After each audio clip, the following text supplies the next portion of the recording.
Hello everyone and welcome back to my channel. This is Jason Cappuccino, Sashes&Scripts. Before we begin, please subscribe to my channel and hit the notification bell for more pageant related content. For this video, we'll be talking about the national costumes of the Miss World Philippines pageant. Recently, they have been postponed in terms of their finals on August 8. Despite that, continuous pa din yung posting nila sa kanilang mga social media channels. And one of the things that they have been doing is posting individually the national costumes of the 45 individual candidates. In terms of photography, it looks good. However, I'm not very fond of the cropping of the images because may mga images ng mga kandidata na putol, na hindi kita yung sapatos, hindi kita yung headdress, kaya medyo nawawalan ng konti ng impact yung kabuuan ng national costume. Among the pre-pageant activities na kahit na anong pageant, the national costume is actually one of my favorites, and I would have loved that there could have been more emphasis on the entire national costumes of the candidates in terms of visuals, in terms of videos, in terms of importance. Because another thing that I've noticed is yung background ng mga images is medyo distracting, and it fights with the attention on the national costume itself. And another thing that I've noticed with this postings of the national costume is that it lacked descriptive backgrounds on the different national costumes. It lacked information in terms of saan nanggagaling yung kanilang inspirasyon, ano yung kwento behind the national costumes, and had it not been for individually researching on each of the designers' description on the costumes, hindi tayo magkakaroon ng pangunawa kung ano yung history behind the costumes. And that is also why I'm a little bit disappointed with the national costumes, because I don't necessarily see what are the explanation, what is the history, the background behind it. And visually, mas gumaganda ang costumes kapag naiintindihan mo kung saan siya pinanghuhugutan, kung anong kultura yung pinanggagalingan ng national costume. And I think this is one of the missed opportunities ng Miss World Philippines in terms of their presentation of the national costumes. Now this year, I think that there are several national costumes that are worthy to be mentioned aside from my list of top 10 best national costumes. And gusto ko sanang bigyan ng pansin, pagtuunan din ng spotlight itong dalawang national costumes that are, novelty costumes in terms of its look. And first one is Ann Palmares for her La Paz Pachoy costume.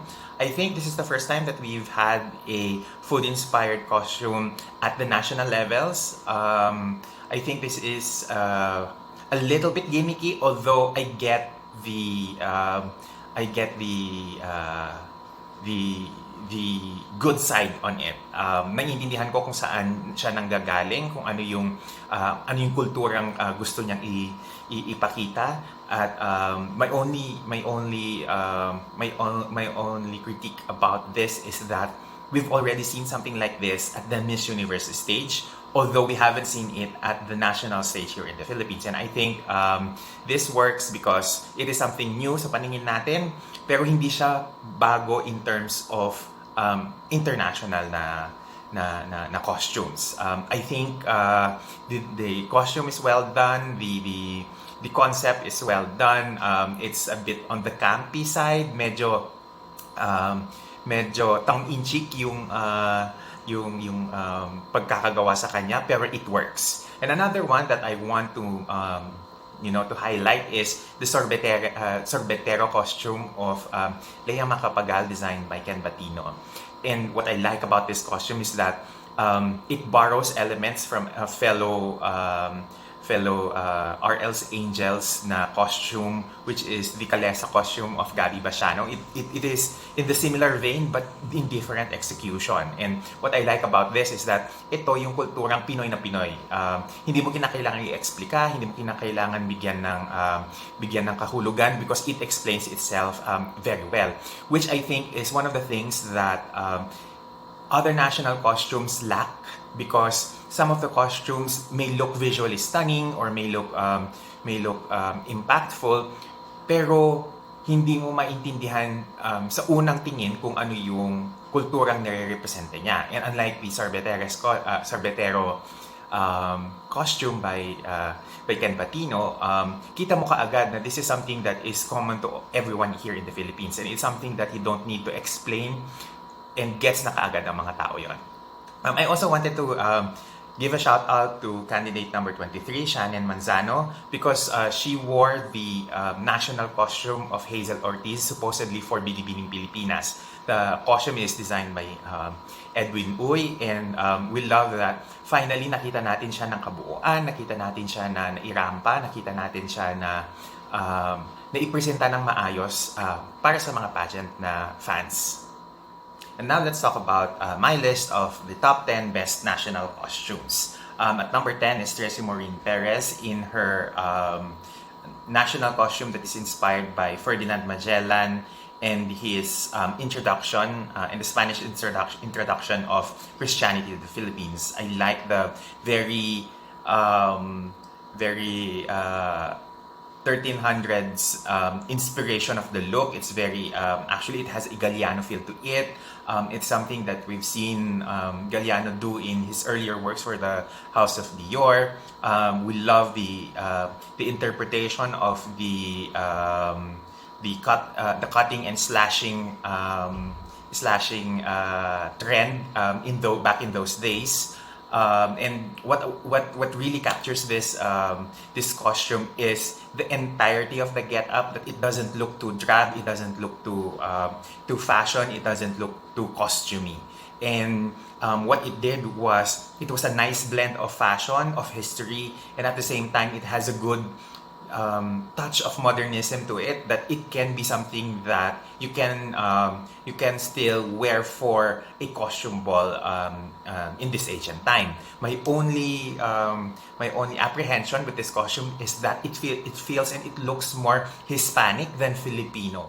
Other than that, I think the design itself is perfectly executed. Next is we have Kathleen Payton, sorry. Her Maria Clara inspired costume is by Adriano Samar, and it is handcrafted with materials by local artisans in Naklan. What I like about this is that it has, raffia fiber crocheted balls that embellish the lower part of the skirt, and the silhouette, the upper part of the Maria Clara, the silhouette is very, very loyal to the silhouette of the of the traditional Maria Clara with the huge bell sleeve. Back then, ang ginagawa kasi ng mga ninuno natin is that to exaggerate the shape of the sleeves is that they add gathers, they add pleats into the dun sa may dugtungan ng manggas at ng armhole to create a more voluminous na silhouette. And inaalmirol nila ito para it holds the shape back then. And what I like about the costume is that bumabagay yung Maria Clara sa very Josephine Bracken look ni Kathleen for this national costume. And on number 8 is Natasha Jung in a Daniel Guarino creation. But what really captures our attention with this national costume is that it makes use of the TAKLUB, which is a contraption that earlier Filipinos used to catch fish. And it is very apt because ang nire-represent ni Natasha is TACLOBAN, which kung saan nanggaling kung saan ang pinagmumugatan ng pangalan ng TACLOBAN is the TAKLUB.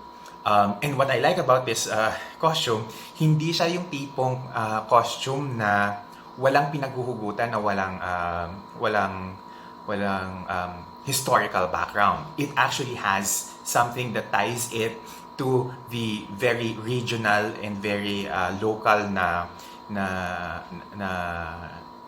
kasangkapan, very local na tradisyon, I should say. And it is very visually rich with the textures, with the different embellishments, details that you see in the costume in itself. So overall, it's very impactful. At number 7 is Rao Uson's modernized Maria Clara for Dindi Pajares. What I like about this costume is that it is very, very couture in terms of its execution. It is embellished with capiz shells and pearls. And alam naman natin na ang Pilipinas tinuturing na perlas ng silanganan. So ngayon, nakikita mo yung interpretasyon ng epithet na yon sa bansa natin into this costume. And another thing that is very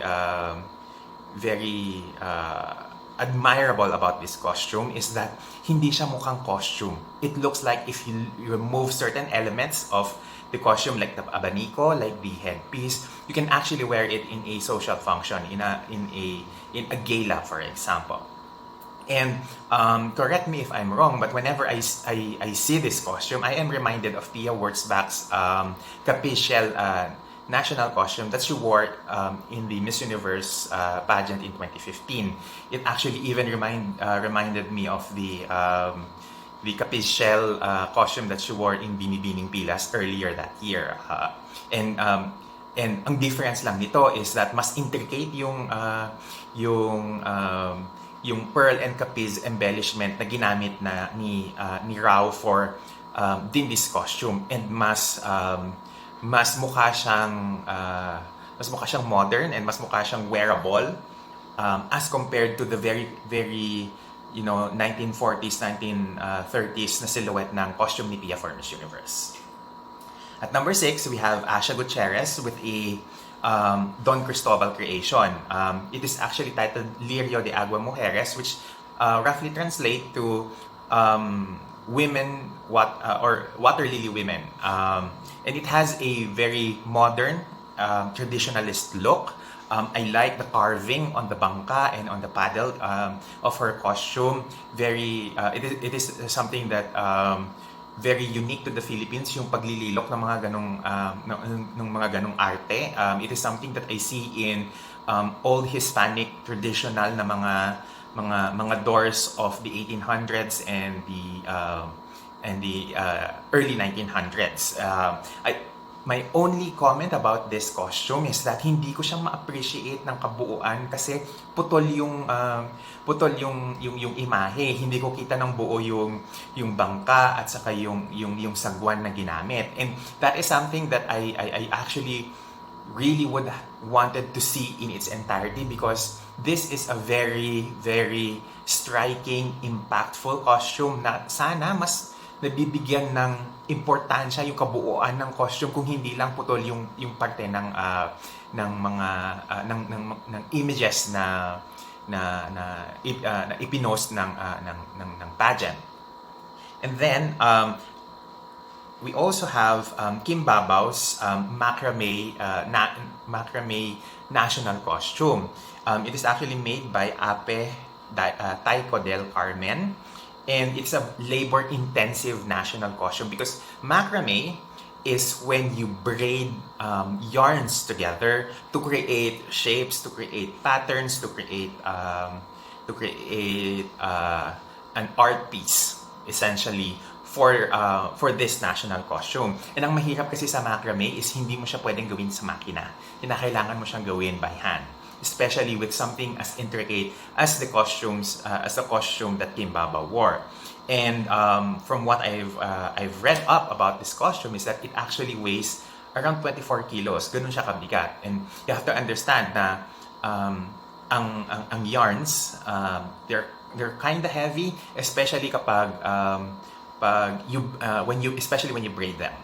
And I've also read about the inspiration for this costume, and it is about reflecting the pristine beaches of Puerto Galera and Bulalakaw. So I get where the inspiration comes from kung bakit siya iniwang puti, bakit siya iniwang untouched, basically in terms of color.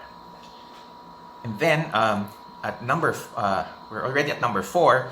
We have Andemesa with a terno, a very simple pink terno by June Pugat.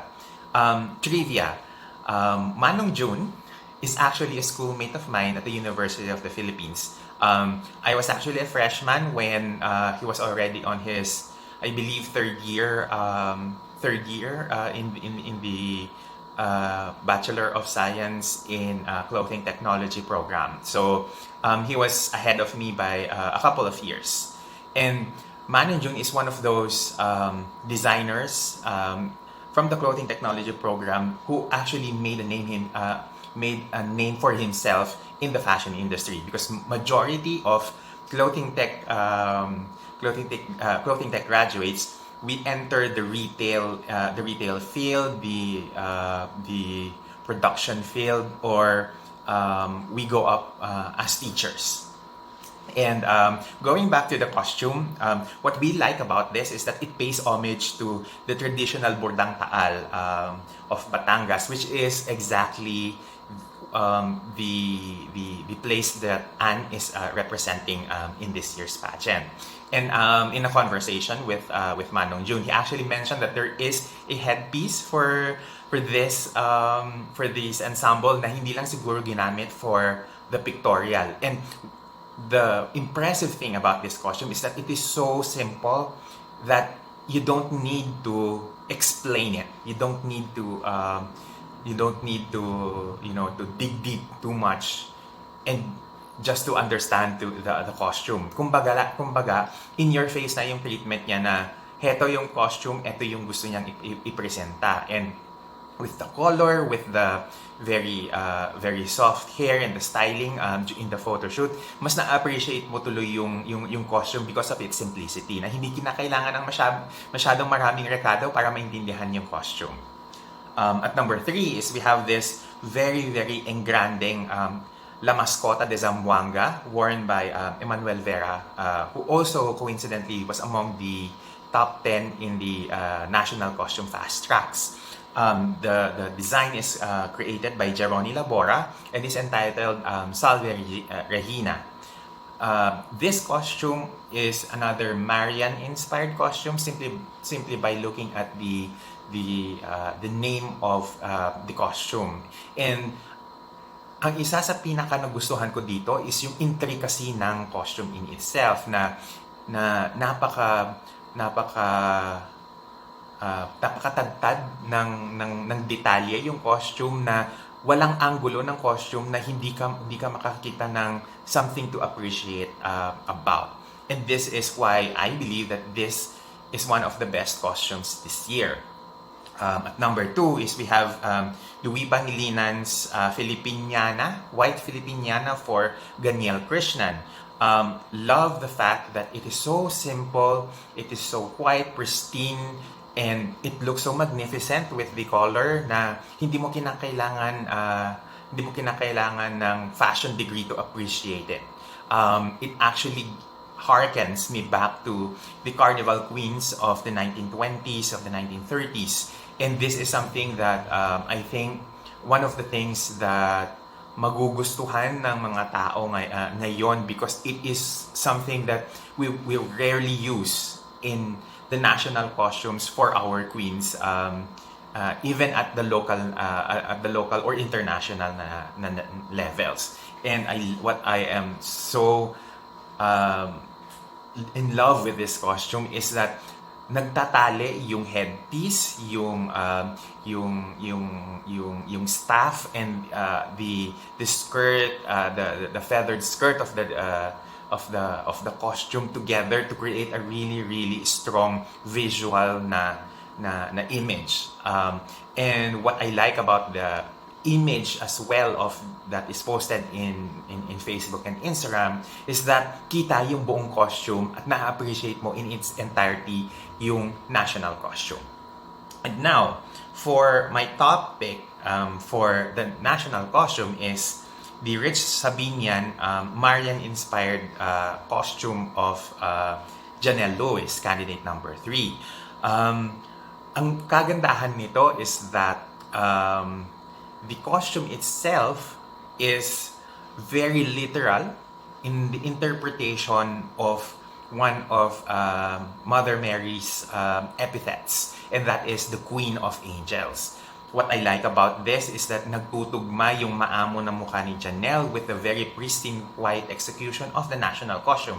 Granted na she had a little bit of struggle in presenting and walking in the costume, na medyo nahirapan siyang umikot, maglakad with the costumes because probably sa bigat or because of the huge strain that at the back of the costume. But nevertheless, it doesn't take out anything away from how the national costume looks overall. Ang ganda nung pagkakagawa, hindi siya mukhang tinipid. It was actually, if you remove actually the angels in the costume, it would still look very modern Filipiniana. It would still look something that is on the couture level in terms of treatment, in terms of embellishment, in terms of execution.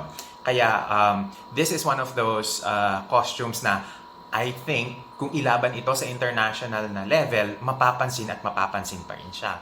Overall this year, I think that the national costumes of the Miss World pageant is, a visual treat. It is actually, aesthetically high in terms of standards. My only complaint though is that the presentation could have been better.